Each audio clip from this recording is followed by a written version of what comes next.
தொடர் விபத்து மற்றும் நூற்றுக்கணக்கான உயிர் பலியை ஏற்படுத்தி வந்த தருமபுரி மாவட்டம் தொப்பூர் கணவாய் பகுதியில் தமிழகத்தின் மிக உயரமான மேம்பால சாலை 905 கோடி ரூபாய் மதிப்பில் அமைக்கப்படுகிறது. 3 ஆண்டுகளில் இந்த பணிகளை முடிக்கவும், இதன் மூலம் விபத்தில்லா சாலையாக தொப்பூர் கணவாய் பகுதியை மாற்றவும் முயற்சி மேற்கொள்ளப்படுவதாக கூறப்படுகிறது. இந்தியாவில் காஷ்மீர், கன்னியாகுமரியை இணைக்கும் மிக முக்கிய சாலைகளில் ஒன்றாக ஓசூர், தர்மபுரி, சேலம் வழியாக செல்லும் தேசிய நெடுஞ்சாலை NH-44 அமைந்துள்ளது. இந்த சாலை வழியாக தினமும் 1 லட்சத்திற்கும் அதிகமான வாகனங்கள் சென்று வருகின்றன. தர்மபுரி மாவட்டம் தொப்பூர் மலைப்பாதையில் 8 கிலோமீட்டர் தூரத்திற்கு தாழ்வாகவும் வளைவாகவும் அமைக்கப்பட்ட சாலையால் அடிக்கடி விபத்து ஏற்பட்டு நூற்றுக்கணக்கான உயிர்கள் பலியாகி வருவது குறிப்பிடத்தக்கது.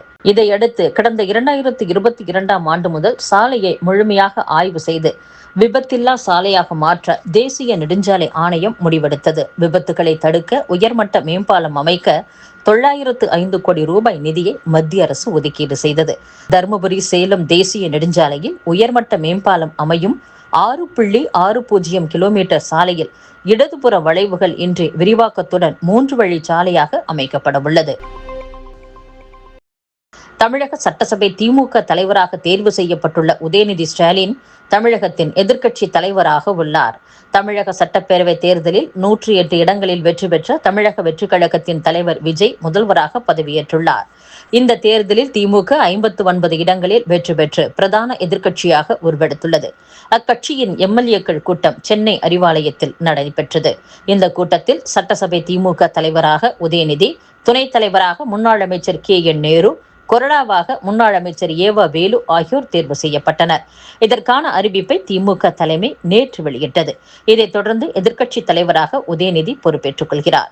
முதல்வர் விஜய், எதிர்க்கட்சித் தலைவர் உதயநிதி என இன்றைய தமிழக அரசியல் இளைய தலைமுறையிடம் சென்றுள்ளது. காஞ்சிபுரம் மாவட்டம் பரந்தூரில் விமான நிலையம் அமைக்க எதிர்ப்பு தெரிவித்த தமிழக வெற்றிக் கழகம் சட்டசபை தேர்தலில் வெற்றி பெற்று ஆட்சி அமைக்க உள்ளதால் அந்த திட்டம் ரத்து செய்யப்படுமா அல்லது தொடர்ந்து செயல்படுத்தப்படுமா என்ற கேள்வி எழுந்துள்ளது. பரந்தூர் விமான நிலைய திட்டத்திற்கு எதிர்ப்பு தெரிவித்து உள்ளூர் விவசாயிகள் போராட்டங்களில் ஈடுபட்டு வருகின்றனர். தவிக தலைவர் விஜய் கடந்த 2025ஆம் ஆண்டு ஜனவரி மாதம் பரந்தூருக்கு சென்று போராட்டத்தில் ஈடுபட்டிருந்த மக்களுக்கு ஆதரவு தெரிவித்ததுடன் விமான நிலைய திட்டத்திற்கு எதிர்ப்பு தெரிவித்தார். மத்திய அரசின் அனுமதிகள் கிடைத்துவிட்டதால் விமான நிலையத்தின் முதல் கட்ட கட்டுமான பணிகளை இந்த ஆண்டு ஜனவரியில் துவக்கி 2028ஆம் ஆண்டில் முடிக்க அரசு திட்டமிட்டது. சட்டசபை தேர்தலால் நிலம் எடுப்பு பணிகள் தற்காலிகமாக நிறுத்தப்பட்டன.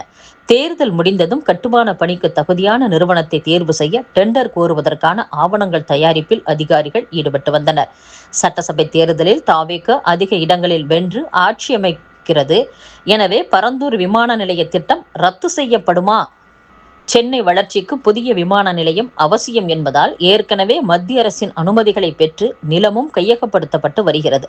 அந்த திட்டத்தை முதல்வராக பொறுப்பேற்றுள்ள விஜய் தொடர்வாரா, ரத்து செய்வாரா அல்லது மாற்று இடத்தை தேர்வு செய்து விமான நிலையம் அமைக்க நடவடிக்கை எடுப்பாரா என்பது அனைவரின் எதிர்பார்ப்பாக உள்ளது.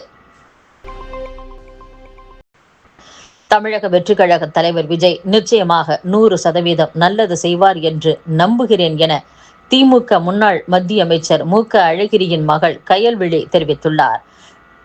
நடந்து முடிந்த சட்டசபை தேர்தலில் வெற்றி பெற்ற தவிக தலைவர் விஜய் சென்னையில் உள்ள நேரு உள் விளையாட்டு அரங்கில் நேற்று முதல்வராக பதவியேற்றார். இவ்விழாவில் மறைந்த முன்னாள் முதல்வர் கருணாநிதியின் பேத்தியும் திமுக முன்னாள் மத்திய அமைச்சர் அழகிரியின் மகளுமான கயல்விழி கலந்து கொண்டு பின்னர் செய்தியாளர்களை சந்தித்தார். அப்போது தவிக தலைவர் விஜய் புதிய வரலாறு படைத்துள்ளார். எனக்கு மிகவும் மகிழ்ச்சியாக இருக்கிறது. அவர் தமிழகத்திற்கும் தமிழக மக்களுக்கும் மேலும் மேலும் நல்லது செய்ய வேண்டும். தமிழகத்தின் முதல்வராக ஒரு இளைஞர் வந்துள்ளார். நிச்சயம் அவர் 100% நல்லது செய்வார் என நம்புகிறேன். விஜய் நிஜமாகவே போராடித்தான் இந்த வெற்றியை பெற்றுள்ளார். அவரின் போராட்டத்திற்கு நிச்சயம் நல்லது நடக்கும். விஜயின் வெற்றிக்காக தமிழக மக்களுக்கும் அவருடைய தோழமை கட்சியினருக்கும் நன்றி என்று கூறியுள்ளார். நிதி இல்லை என காரணம் தேடாமல் ஆக்கப்பூர்வமான நிர்வாகத்தில் புதிய அரசு கவனம் செலுத்த வேண்டும் என தமிழக வெற்றிக் கழக அரசுக்கு முன்னாள் நிதியமைச்சர் தங்கம் தென்னரசு அறிவுரை கூறியுள்ளார். இது தொடர்பான அவரது அறிக்கையில் தமிழக முதல்வராக பொறுப்பேற்றுள்ள விஜய்க்கு வாழ்த்துக்கள். முன்னாள் முதல்வர் ஸ்டாலின் பெரும் நிதி நெருக்கடிகளையும் பேரிடர்களையும் திறம்பட கையாண்டு தமிழகத்தின் பொருளாதாரத்தை இரட்டை இலக்க வளர்ச்சிக்கு கொண்டு சென்றவர்.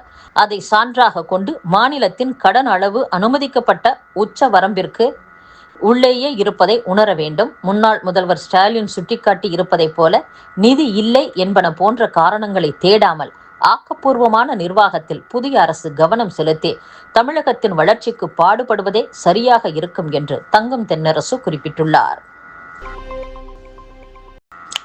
மேற்காசிய பதற்றத்தால் இந்திய எண்ணெய் நிறுவனங்களுக்கு நாளொன்றுக்கு 1600 கோடி ரூபாய் முதல் 1700 கோடி ரூபாய் வரை இழப்பு ஏற்பட்டுள்ளதாக தகவல் வெளியாகியுள்ளது. இதனால் கடந்த 10 வாரங்களில் மட்டும் இந்திய எண்ணெய் நிறுவனங்கள் 1 லட்சம் கோடி ரூபாய் இழப்பை சந்தித்துள்ளதாக கூறப்படுகிறது.